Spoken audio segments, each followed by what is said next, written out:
This is Master Your Mindset with Coach Mark. Hey guys, welcome back to another Monday episode. What is going on, my people? Super pumped to be with you guys here today. We're going to talk a lot about really the difference between leading your family and leading professionally and leading yourself, and how you can to start to develop those skills if what you're doing at home is really not connecting like it does at work, or even when it comes to leading yourself. So this is something that that I struggle with for a long time, is thinking that skills when it comes to leadership in one area will really help you in that other area. And I don't know if I actually thought about that in that respect. And here's the thing, guys. In this podcast, we go a little bit deeper than normal. As I'm going through in teaching in my Ideal Leader Blueprint, one of the things that I like to do is, as a leader, see things through two different perspectives. Number one is your own personal perspective, how you feel, what it is you're specifically learning, and how it applies to you. And then also taking it through the leadership lens, what is it that Mark did, or what is it that he said, or what is it that he's talking about is going to be something that I'm going to be able to use for the people that I lead. And so that's one of the things that I want to make sure that I start bringing up here on the podcast, is because some of the things that we're going to talk about here today are going to really benefit you. But if you start to get into your mind of oh man, this part doesn't apply to me, you kind of miss a very key component of leadership. And that is how this applies to everybody else that you lead. Even if it's something that you're doing really, really well, you've got to realize there's a lot of information, a lot of wisdom that is in some of this that in reality might come easy to you, but it might not come easy to those that you lead. And that's the power of looking at something through two different lenses. Today, I want you to do that, all right? Today, I definitely want you to do that, because I want to share the differences between leading your family and leading others, so you can stop creating that disconnection at home and really feeling like you're forcing people to take action, when in reality,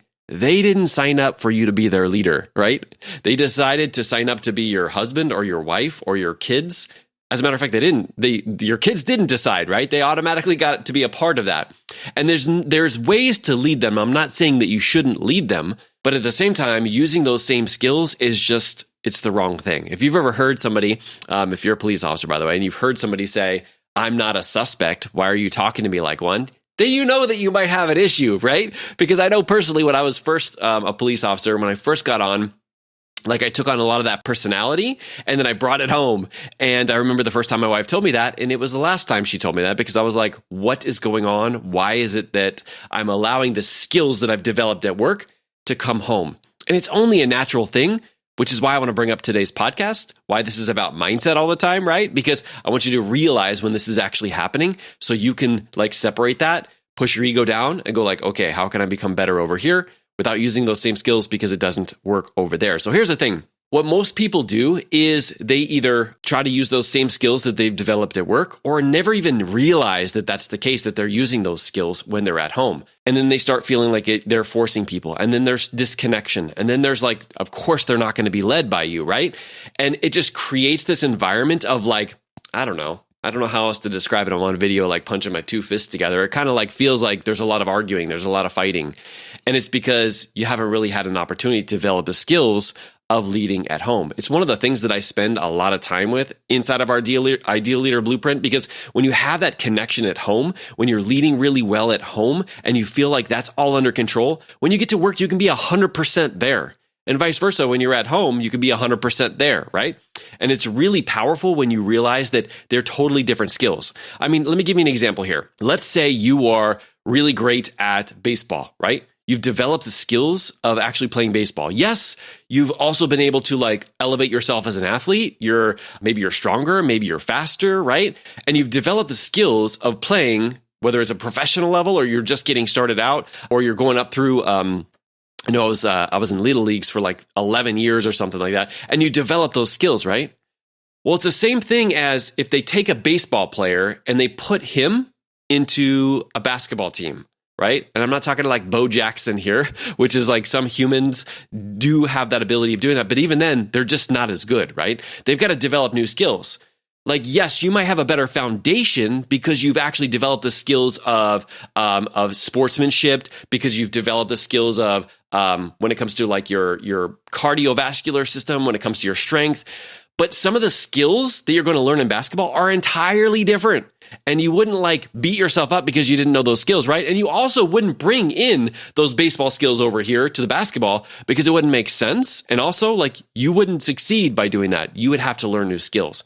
And this is the same thing, guys. It's the same thing. So when you have, and you're leading people in at work, that is one set of skills when it comes to leadership. That's why I call it becoming an influential leader, because you're not just leading in one area of your life. That was the old version of leadership. I'm going to do a podcast a little bit later about that. But really, you're leading well at work. You're leading well when it comes to at home with your family, and you're leading yourself well. And there's some overlapping, like how I teach inside of the program, there's some overlapping that's going to benefit you, right? It's like building up the cardio, building up the mindset, right? But there's entirely different skills that you want to use in each one of those areas if you truly want to create connection and actually succeed as a leader in all three aspects, all right? In all three areas, all right? Now, what I want to do is I want to break this down into three different things. I really want you to realize, all right? I want you to realize, and I'm going to give you some ideas of maybe some skills you can start to develop. And of course, if you need some help with that, you can get into our Ideal Leader Blueprint, because I don't have all day. As a matter of fact, there's multiple different modules that are around leading your family. It's something that I can't do on a podcast, but I really want you to kind of like realize that these three things are actually happening, so that you can get out there and learn to develop those skills and not hold it against yourself if you're not performing at home or leading yourself well, or even leading at work well, because you're using different set of skills that actually aren't very helpful in that specific area, okay? All right, so here we go. Number one is they did not sign up to be your fitness coach, your life coach, your mindset coach, your police officer. Like, they didn't sign up for that, all right? Now, what most people do is they get excited about something they're doing, whether it's excited about police work, they're excited about a new fitness program, they're excited about whatever it is, and they feel like just because they're excited, that means that the other people in their life at home should be excited about it too. And they try and force, if you've ever tried this, try to force people into participating in that specific thing. Whether it's the way that you're talking to them, whether it's like an actual workout program and you're trying to force it on people, or doing whatever it is, you're trying to convince them, right? Which is not leadership. Please, please, please differentiate. Trying to convince people is really not leadership. Convincing is, I'm trying to get you to take an action I want you to take. No, leadership is, I'm trying to get you to take an action that you want to take that also just so happens to really benefit the entire team. That's really what leadership is from my perspective. But really, because you're so excited about something, sometimes it like oozes out onto people and it kind of feels like you're forcing it. And if you've ever done that, you know that the pushback is kind of difficult. It's kind of hard, especially when it comes to being at home, right?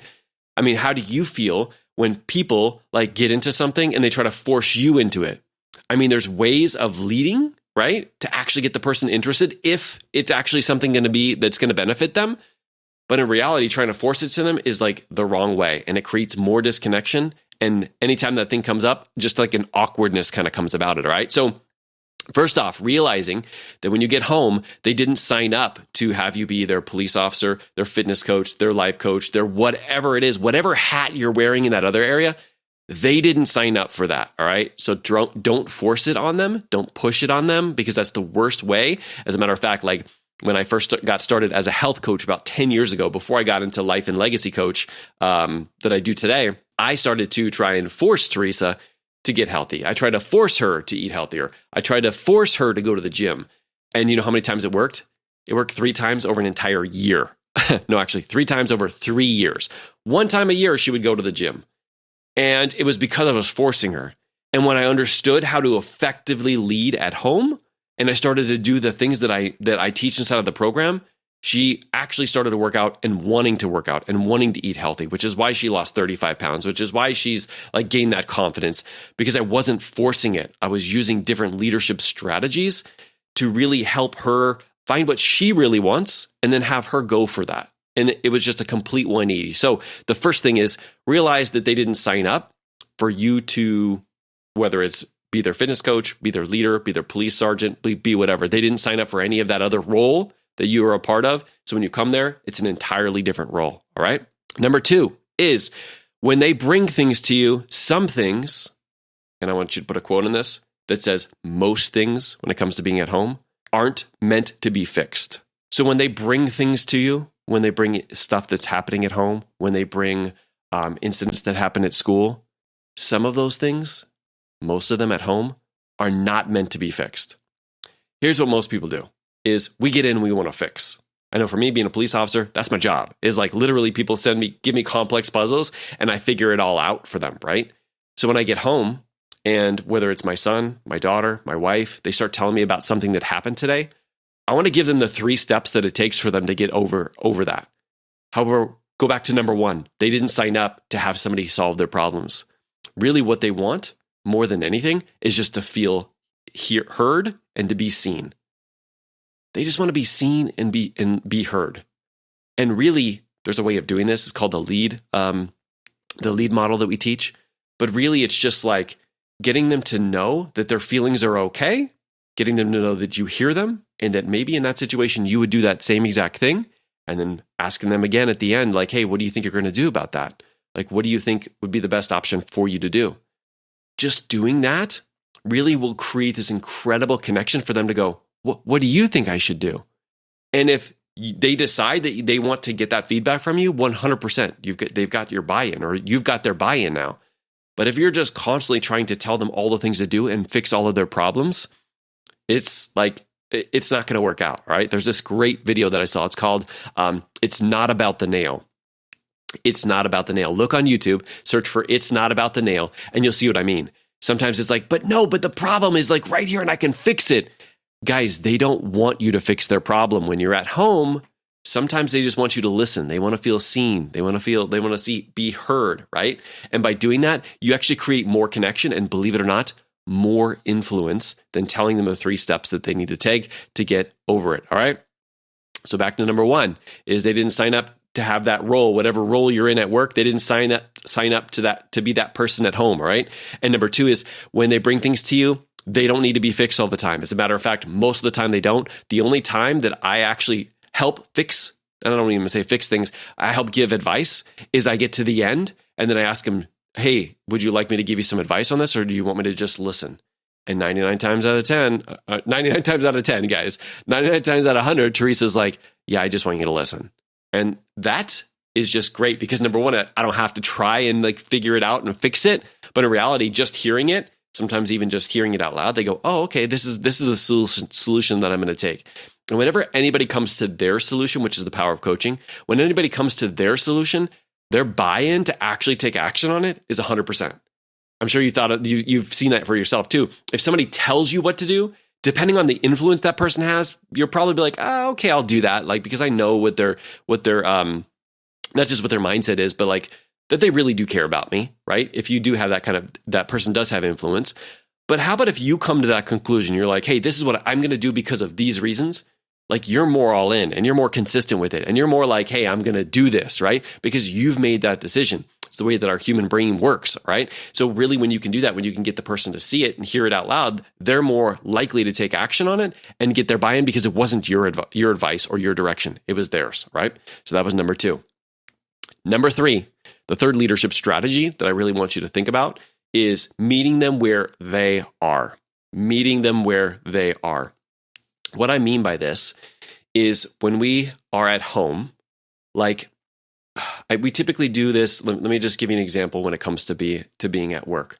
We're kind of meeting them where we need to meet them at work, right? We're sharing different strategies. We're helping them put out fires. We're setting some kind of like leadership foundation for them at work. We're just like being there to hopefully support them, right? So that they can like really have everything they need on their mission. It is related to work-related activities, right? It's things that are near and dear and important to us because we're the leaders of the team. When we get home, what we tend to do, what I tended to do and what I see happen a lot is if we want to spend time with our significant other, we want to spend time with our kids, what we tend to do is we want to do the things that we want to do while we're at home to connect with them. So what I want to do with my son is not necessarily what he wants to do. And instead, either I force it and there's some disconnection, or we just say, and we just separate and we actually don't connect with each other and do something with each other. But instead, I want you to reframe it because when you get home, for me, the power is the intentionality. It's the time and energy and effort that's focused on each other. And that doesn't mean it has to do with the activity. Maybe there's something you hate doing. Maybe it's like, unicorn princesses, which was a big thing for my daughter. Like when I would come home, whatever she wanted to do, I was all in for 15 minutes. It doesn't matter. For my son, it was like playing tickle. Like after like the 100 millionth time, it wasn't the most fun for me. But at the same time, if he's like, hey, that's something that I really love doing, I'm like, I'm all in. Let's do this for 15 minutes. And the connection that you get from meeting them where they are is a game changer. This actually happened recently. So I don't know about your kids. I have a almost 12 and a 13-year-old, and they're really into anime. And not really my top of the list of things to do. Anyway, my daughter has been watching this show, or she watched this show called Demon Slayer, which has like multiple different episodes and multiple different seasons. And I've just been seeing her do that a lot. And initially when she asked me to watch it, I'm like, I'm not really interested in doing that. She also has asked me to do that when it comes to like a specific book that she wants me to read about dragons. And I can always try and convince myself not to do that. And recently, about a month and a half, 2 months ago, I said, you know what? Let's do something together. And she's like, oh, okay. I'm like, what if we started watching Demon Slayer together? And her eyes totally lit up. And she's like, really? You do that? That'd be so awesome. And so I started to watch it. And then my son's like, oh, really? You're going to watch it? I'll watch it with you. Teresa didn't necessarily watch it because she's not into that kind of gory kind of stuff that actually happens on anime, which I'm pretty surprised in and of itself. But the connection that we get from being there, from just watching it, from now talking about it, me asking questions about it, like, hey, what's up with this? What's up with this? What's up with this? What's this about? It's like, it's a game changer. And now when we're walking through the store, I'm like, hey, that's Tanjiro. Hey, that's Nezuko. And the kids are like, yeah, that is. And I have this like personal connection with them because I met them where they are. I didn't say, I'm not interested in that. Let's watch this movie that I really want to watch. Instead, I met them where they are. This is way different. If you haven't heard, these are way different skills than you would develop at work. Yes, I mean, you might go in and you might have some kind of conversation, but for me, it's like almost the entire conversation when it comes to being at home is connecting with them on their level. What's crazy is when you do this, they start getting interested in what you're doing, which is like another amazing leadership strategy, right? In terms of like, not a strategy. I don't want to say it like there's like you're trying to get them to do that. No, it's just natural when you get interested in them and they feel seen and heard and you connect with them on their level. They automatically want to connect over here. Not because I'm trying to get them to do this, because guys, once again, that's convincing. But if I'm like, hey, you know what? This is what really matters to me. Then they're like, hey, Dad, what's this? What's this coaching thing you do? I hear you talking on the podcast all the time. I hear you coaching people in the room. Tell me more about that. And it's crazy when that happens because we've been connected on this level. Okay, guys? So I wanted to share those 3 different strategies with you. And a lot of it is actually things to stop doing, because when you like can literally stop taking those specific actions that are causing the disconnect, it gives you so many great opportunities now to start that connection. Now, if you're here at this point and you're like, hey, this is awesome, like I really want to help develop those leadership skills when it comes to leading at home, definitely grab a spot inside of our Ideal Leader Blueprint. Actually, you know what? I want to share a free video with you. It's the video that I broke down how the actual program works, but in reality, it will help you first get started on developing and becoming that influential leader who has the skills and the confidence to never have to second guess your decisions again. That is, if you go to mindsetwithmark.com/leader, you can sign up. I will send you through email a copy of that recording. If you decided to join the Ideal Leader Blueprint, that's awesome. But regardless, really take that free training and implement it and start taking action. And I promise you, you will start seeing some results, okay? All right, guys, let me share a quote to end out this Monday. I love quotes. I'm sure you've seen it on social media. Today is, great parents find ways to connect with their family even when things are crazy in other areas of their life. So great parents find ways to connect with their family even when things are crazy in other areas of their life. Guys, can I just say how freaking proud I am of like the movement that we have been making in our generation? Like I'm 44, 45 right now. And just the 180 that we've been able to do, where it's not just focused on leading at work, but it's also focused at leading at home, leading ourselves, connecting with our family, and literally being proof of what's possible so that when our kids get older, it's just natural for them to be able to connect with their parents, to be able to like connect on a different, entirely different level, and not just think of success as whether or not you're success professionally, but also success when it comes to like the connections that you have with family. So I appreciate you guys for doing those hard things, for like taking these mindset hacks that I kind of like have been presenting to you and taking action on them. And of course, I would love if you could rate and review the show. If you have not done that, it definitely helps me a lot. But if there's anything that I can ever do for you, please don't hesitate to reach out and ask. All right. I appreciate you guys so much. I look forward to seeing you on Thursday. Stay safe, and I'll talk to you soon. Bye, everybody.